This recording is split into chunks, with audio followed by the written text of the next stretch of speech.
만난 기자들이 취재 뒷이야기 전해드리는 기자들의 수다 시간입니다. 먼저 기자들 소개합니다. 대통령실 출입하는 방현덕 기자입니다. 네, 국민의힘 출입하는 김수강 기자입니다. 안녕하세요. 네, 보통은 저희가 여야 출입 기자 한 명씩 나오는데 이번 주는 여권 상황이 좀 더 복잡하게 돌아갔기 때문에 여권 출입 기자 둘이서 뉴스 AS 해드리겠습니다. 오늘의 첫 번째 주제입니다.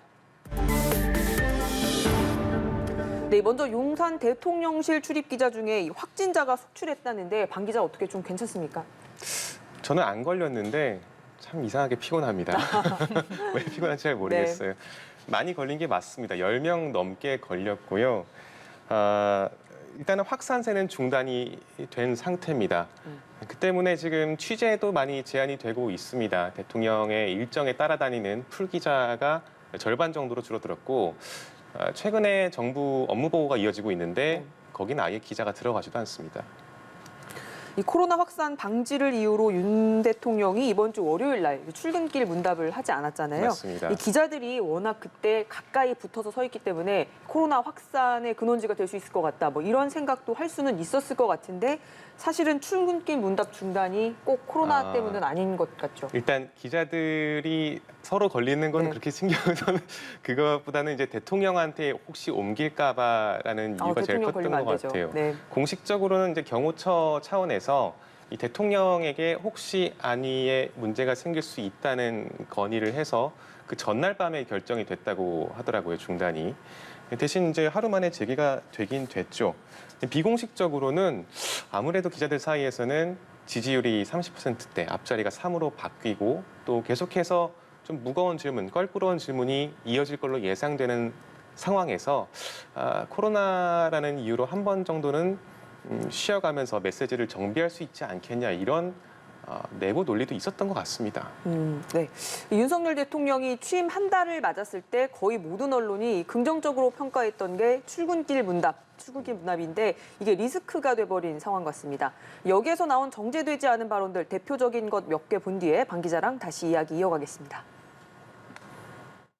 과거의 민변 출신들이 아주 도배를 하지 않았습니까? 다른 정권 때하고 한번 비교를 해보세요. 사람들의 가질이나 이런 것들. 지금 보시다시피 대통령이 약간 감정이 격해진 것 같지 않습니까? 이런 손짓을 하시기도 하고요. 저희가 취재를 해보면은 사실 저런 질문에 예상 답변을 참모진들이 준비를 해놨습니다. 근데 대통령이 출근길에 읽고서 그대로 하지 않고 어쨌든 자기 스타일대로 답변을 하는 과정에서 저렇게 감정이 격해지는 일이 잦다고 해요.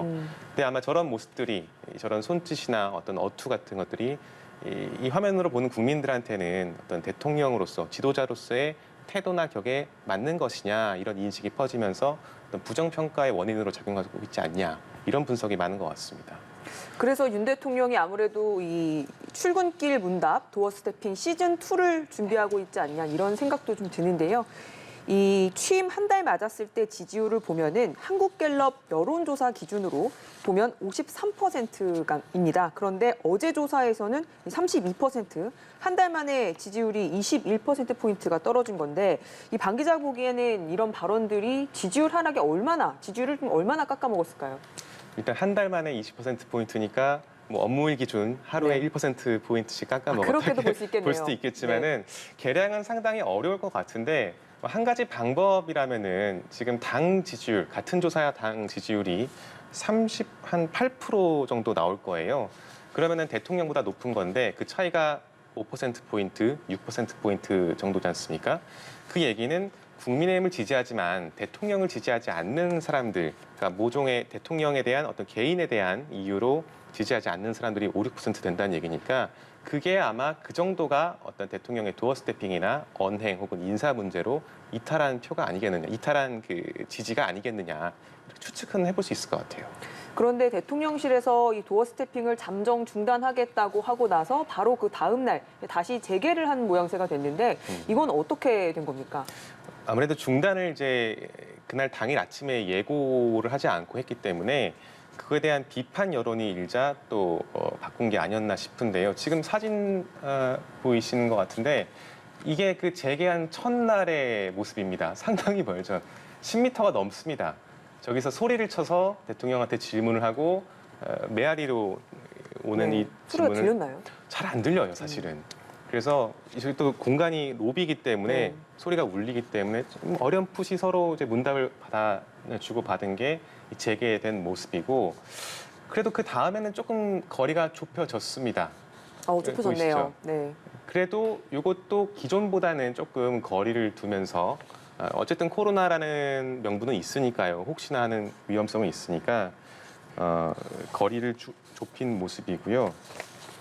저는 다만 이제 이런 여러 논란이 있지만은 출입 기자로서 느끼는 점 중에 하나는 어쨌든 저 도어 스태핑 출근길 문답은 윤 대통령이 하지 않아도 되는데 하는 것은 맞거든요. 본인이 자청을 해서 아침마다 나한테 부정적인 질문, 껄끄러운 질문이 아침부터 이어질 수 있는데도 불구하고 내가 하겠다라고 하는 건데, 이런 소통 노력은 전임 정권 때 혹은 전전 정권 때도 볼 수 없었던 것이고, 앞으로도 어떤 대통령이든 이 소통 노력의 어떤 평가 기준으로서 남을 것 같다는 생각이 듭니다.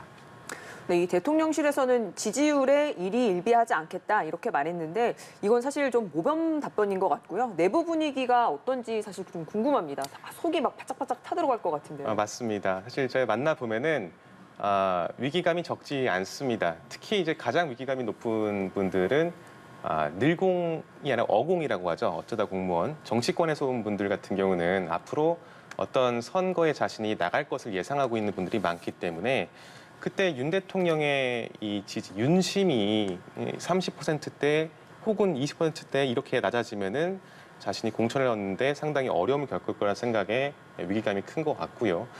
늘공들도 마찬가지입니다. 직업 공무원분들. 이분들 같은 경우는 정권 초기이기 때문에 앞으로 각 부처에 돌아가셔서 차관이 되든 장관이 되든 승진이 예상이 되는데, 역시 지지율이 나오지 않는다면은 그것도 어려워지겠죠. 정치권은 이런 말이 있는 것 같아요. 지지율이 대통령 국정 지지도가 30%대면은 그때부터는 야당이 말을 안 듣는다. 20%대가 되면은 공무원들이 말을 안 듣는다. 10%대가 되면은 대통령의 측근들이 이건 아닙니다 하면서 반기를 들기 시작한다. 근데 아직은 이제 30%대지만 앞으로 어떻게 될지는 한번 봐야 되겠죠. 그 30%가 되어서 방금 얘기했듯이 네. 야당이 말을 안 듣는다 그랬는데, 확실히 이 민주당에서도 30%가 되다 보니까 이 공세 수위가 확 높아지고, 이 허니문이라는 게 있었나 싶을 정도로 지금 여야 대치가 좀 뚜렷하게 있는 상황인데요. 이 한국갤럽 여론조사 다시 한번 좀 보겠습니다. 한국갤럽 여론조사의 윤 대통령 직무수행 부정평가 이유를 보면 인사가 26%로 가장 높고, 경험과 자질 부족, 무능함이 11%, 경제, 민생 살피지 않음이 10%로 이어집니다. 이 반복되는 인사 논란이 지지율 하락의 가장 큰 이유로 나타나는 겁니다. 최근에는 대통령직 사적 채용 논란이 이어지고 있습니다. 민주당 비판 듣고 이야기 이어가겠습니다. 이미 윤석열 대통령의 외가 육촌, 김건희 여사가 운영하던 코바나 콘텐츠의 전직 직원들, 극우 유튜버 안정권 씨 누나가 대통령실에서 근무에 논란이 됐습니다. 차라리 고양이에게 생선 가게를 맡기는 것이 더 나을 것 같습니다. 이 느낌상 보면은 하루에 한 명꼴로 좀 논란이 되고 있는 것 같은데요. 그렇습니다. 스페인 순방 방문 이후에 한 4명 정도가 추가로 나온 것 같아요. 그 이후부터 네. 한 2주 정도, 3주 정도 됐죠. 아까 이수신 대변인이 이야기한 것에 더해서 최근에 나온 게 이제 구급 행정요원인 우모 씨, 또 황모 씨 이런 분들인데, 계속해서 이 사적 채용 논란이 이어지면서 지지율 하락의 큰 원인이 되고 있다는 게 대체적인 평가 같습니다. 이 구급 행정요원 우모 씨에 대해서는 사실 그 캠프 때도 일을 했잖아요. 그래서 이렇게 열심히 일한 사람 예. 채용을 시켜줘야 되지 않냐. 또 국민의힘 권성동 당대표 직무대행은 그래서 이렇게 열심히 일을 했기 때문에 내가 넣어달라고 압력을 가했다. 이렇게 얘기를 하기도 했는데요. 그렇습니다. 우 씨 같은 경우는 사실 이제 권성동 대표가 지역구에서 계속해서 봉사활동, 자원봉사자로 써왔던 인물이고, 또 대통령과 권성동 대표와 우 씨의 아버지가 서로 다 아는 사이입니다. 우 씨 같은 경우는 출입기자도 많이 알고 있습니다. 저도 이제 그분의 존재에 대해서는 알고 있었고요. 대선 기간에는 보통 대통령, 그 당시는 후보죠. 후보보다 앞서서 현장에 가서 어떤 재반 사항을 챙기는 그런 일들을 했었고 대통령실에 온 다음에는 제가 들었던 재밌는 얘기는 이분이 성악을 해가지고 풍채가 굉장히 크다고 합니다. 대통령이랑 비슷한 정도인데 대통령 행사에서 대통령한테 옷을 증정하면서 환복을 하는 그런 행사들이 가끔 있어요. 네. 근데 이게 작으면 조금 곤란하지 않겠습니까? 그래서 이 우 씨가 먼저 가서 입어보고 맞으면은 오케이 했다 이런 얘기가 지금 보이시는 장면도 있네요. 아, 네. 저 옷도 입어봤을 수 있겠네요. 바로 저 옷도 입어봤습니다. 네. 어쨌든 오랜 지인의 아들들이 이 대통령실에 채용됐다는 점에서 청년들이 박탈감을 느낄 수도 있을 것 같은데 이에 대한 대통령실의 입장은 어떻습니까? 대통령실이나 권성동 대표나 모두 똑같이 주장하죠. 이분이 갑자기 맥락 없이 온 것이 아니라 선거 기간에 계속해서 생업을 제치고 몸을 움직이면서 일해온 사람이고 역량을 인정받아서 채용된 게 왜 문제냐. 오히려 채용하지 않는 게 불공정 아니냐라고 하고 있습니다. 뭐 일견 맞는 말일 수도 있는데 다만 청년들의 생각도 저는 귀담아 볼 수 있을 것 같아요. 왜냐하면은 애초에 자원봉사를 하게 된 계기가 아빠가 권성동 대표 혹은 대통령과 아는 사이였기 때문에 결국 아빠 찬스, 아빠 네. 지인 찬스 아니겠습니까? 아빠 친구 찬스죠. 그리고 권성동 대표가 이제 9급 공무원에 불과하다, 최저임금보다 조금 더 받는다라는 식으로 이제 방어를 한 것 같은데 그 9급 공무원에 불과한 그 자리조차도 지금 신림동 고시촌 어디에서는 그걸 하기 위해서 밤낮 없이 노력하는 사람도 있는데 이런 사람들을 충분히 고려하지 않고 공정한 채용이었다라고 해명하는 거는 조금 안타깝다라는 생각이 듭니다. 네. 그래서 보면 이 권성동 직무대행 발언에 대해서는 9급 공무원이 있다 보니 이 공무원 준비하는 분들 카페에서 반응이 좀 가장 크게 나오고 있는 상황인 것 같습니다. 네, 이번에는 국민의힘으로 넘어가 보겠습니다. 이준석 대표 중징계 이후 표면적으로는 빠르게 당을 이 권성동 당대표 직무대행 체제로 정비를 하는 모습인데요. 오늘의 두 번째 주제입니다. 네, 당원권 정지 6개월 중징계를 받은 뒤 잠행에 들어갔던 이준석 대표가 광주 무등산 산행 사진을 올리면서 근황을 전했네요. 네, 지난 13일 수요일이었죠. 이 대표가 이제 징계를 받고 닷새 만에 처음으로 근황 사진을 올렸는데요. 무등산 등산 사진이었습니다. 네. 그러니까 자기가 광주에 있다는 사실을 알린 셈이죠. 그러면서 이제 광주에 했던 약속들 잊지 않고 뭐 이어나가겠다 이런 의지를 밝혔어요. 어떻게 보면 자신의 복귀에 대한 어떤 포석을 깔아둔 셈인데 이제 이날 전날에는 그 국민의힘 광주시당 소속 청년 정치인들과 만나서 만찬을 하는 자리도 있었다고 해요. 사실 이 대표가 자신의 재임 기간 동안 굉장히 호남 지역에 공을 들이는 이른바 서진 정책을 좀 추진해 왔는데 이 정책의 일환으로 좀 그 모습을 잠행 속에서도 호남 지역을 찾는 모습을 통해서 어떤 자신의 대표적인 좀 성과라고 할까요? 그런 부분을 부각시키면서 존재감을 계속 과시하는 모습인 것 같습니다. 경선 때부터 이 대통령 선거, 대선 경선 때부터 보면 이 대표가 위기를 맞았을 때 지방을 돌면서 유권자들을 만나고 청년들을 만나면서 약간 위기를 돌파하려는 그런 모습들을 보여왔는데 그러니까 또 비슷한 모습이 나오는 것 같아요. 네. 이준석 대표 앞으로 계속해서 전국을 유랑한다 뭐 이런 계획인가요? 네, 그러니까 이제 수요일 날 근황 공개하는 사진을 올리고 그제와 어제 새로운 게시글을 올렸어요, SNS에. 근데 이제 그 SNS 게시글을 보면은 그 당원들과의 만남을 좀 추진하겠다 하면서 어떤 온라인으로 좀 신청을 받아가지고 그런 찾는 당원들이 많이 모인 지역에 찾아가서 그들과 만나겠다 이렇게 밝혔어요. 근데 이제 그 신청하는 포맷을 보면 질문지 중에 하나가 뭐 책임 당원 여부를 묻는 질문들이 있는데 아무래도 차기 전당대회에서 투표권을 가진 당원들, 책임 당원들을 만나면서 외곽에서 좀 자신의 입지를 다지려는 모습이 있는 것 같습니다. 그래서 6개월 뒤에 이제 복귀를 좀 아무래도 노리고 있을 것 같은데 사실 그 사이에 경찰 수사 결과가 어떻게 나올지가 좀 관건이겠죠. 그래서 그 결과를 좀 지켜보면서 일단은 외곽에서 그렇게 활동하고 있는 것 같습니다. 네, 이 대표는 윤석열 대통령 지지율이 좀 더 떨어지면 그러니까 20%대로 떨어지면 본인이 비단 주머니를 챙겨서 화려하게 복귀하겠다. 이런 생각을 할 수도 있을 것 같습니다. 네, 저희가 앞서서도 계속 다뤄왔지만 사실 요즘 대통령의 지지율이 굉장히 출렁이고 있는데 이 대표 같은 경우에는 본인이 20일이면 이 지지율을 올릴 수 있다. 징계 국면 전부터 이렇게 좀 공언을 해왔죠. 그래서 사실 이 대표 같은 경우에 2030 남성들에게 굉장히 좀 소구력이 있는 편이니까 아무래도 그걸 자신의 무기라고 생각을 하는 것 같고, 사실 지난 대선 기간을 좀 떠올려 보면은 이 대표가 그 당시 후보였던 윤석열 대통령과 좀 갈등 관계가 불거지면 지지율이 좀 떨어지는 모습을 많이 볼 수가 있었어요. 그래서 아무래도 이런 국면에서 좀 대통령이 자신을 필요로 하지 않을까? 약간 이렇게 생각하고 있는 것 같습니다. 대통령실에서는 일단은 거리를 뒀지만 그래도 이런 이준석 대표 행보가 신경이 좀 쓰이는 건 사실일 것 같은데 어떻습니까?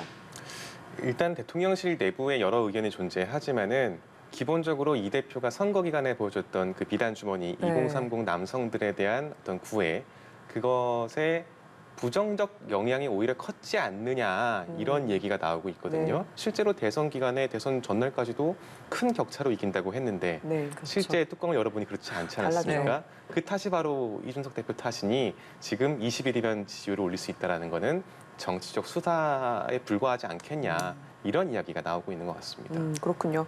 네, 이런 가운데 이 파워게임에서 일단 승리한 윤핵관 권성동 직무대행과 장제원 의원 사이에선 불화설이 있었는데 식사를 함께하면서 우리 관계는 문제없다 이렇게 과시를 좀 한 측면이 있다고요? 네, 어제 이제 여의도의 한 식당에서 두 사람이 만나서 오찬 회동을 가졌는데 일단 준비한 영상 잠깐 보고 오겠습니다.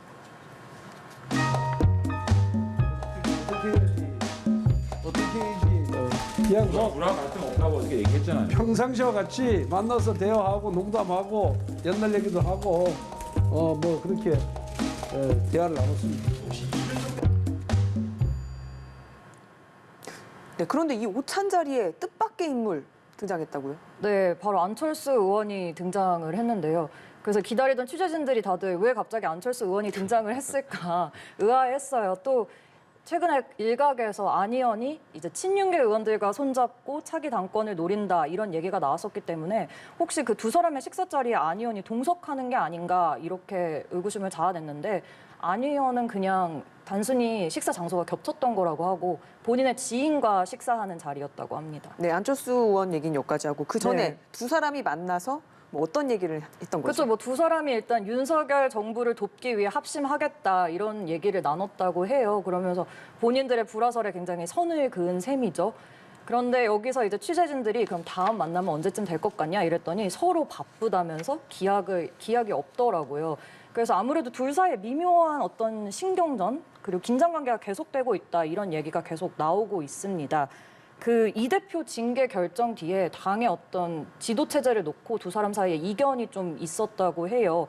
예를 들어서 권성동 직무대행 같은 경우에는 그 직무대행 체제로 가야 된다 이렇게 얘기하는 반면에 장제원 의원은 좀 조기 전당대회를 열어서 새로운 지도부를 구성해야 한다 이런 식의 의견 충돌이 있었는데 결국 뭐 권성동 직무대행 체제로 가면서 권 의원의 의견이 받아들여진 셈이라고 볼 수도 있죠.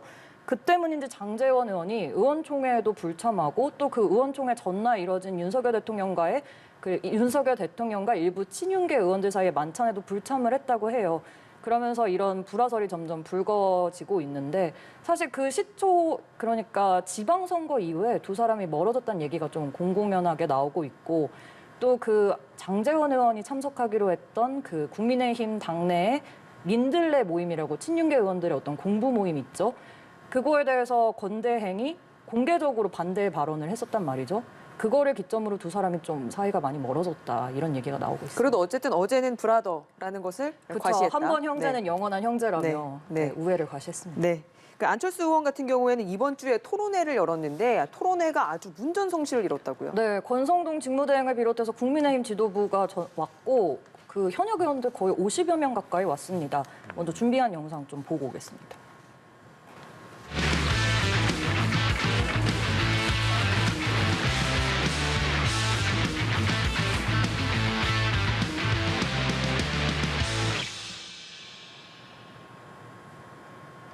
네, 토론회에 앞서서 이제 정진석 의원, 김기현 의원, 권성동 직무대행 등의 축사가 이뤄졌어요. 이분들 다 차기 당권 그렇죠. 주자로 거론되는 분들입니다. 그래서 이제 좀 한 가지 흥미로웠던 점은 이 토론회가 굉장히 길어졌어요. 그래서 점심시간이랑 겹칠 정도로 12시를 넘어서까지 진행이 됐는데 그 윤석열 대통령의 굉장히 측근으로 알려진 검찰 출신 의원이죠. 그 정점식 의원이 거의 끝까지 혼자서만 네. 자리를 지켰어요. 네. 그래서 안철수 의원이 그 부분에 대해서 언급을 하기까지 할 정도로 네. 그래서 그 부분이 좀 되게 눈에 띄었고 다만 이제 이 시점을 놓고 토론회가 열린 게 그 이준석 대표의 징계 이후잖아요. 그래서 차기 당권을 위한 어떤 세력화에 나선 거 아니냐 이런 해석이 나오고 있는데 물론 뭐 안철수 의원은 당연히 오래전부터 준비한 거다. 오해하지 않았으면 한다 하면서 이런 정치적 해석에는 좀 선을 그었습니다.